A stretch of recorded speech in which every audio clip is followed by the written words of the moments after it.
মায়ার অনেকগুলো ক্যাটাগরি আছে। এক একজনের মায়া এক এক জিনিসের প্রতি।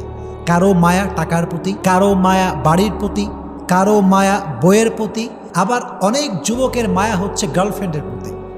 আছে না নাই? এক একজনের মায়ার সোর্সটা এক এক রকম।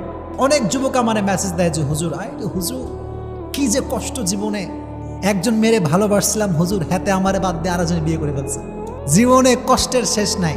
তো ওই যে মায়াটা লেগে যায়, ওই মায়াটা ওভারকাম করতে পারে না।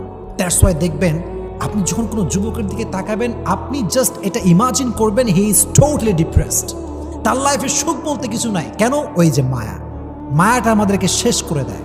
তবে ছোট্ট একটা বাক্য বলি, সেদিন আমি Tariq Jameel, one of the most famous scholar in Pakistan, even in the world, একদম বিশ্বব্যাপী একজন ফেমাস স্কলার, তার নাম হচ্ছে তারিক জামিল।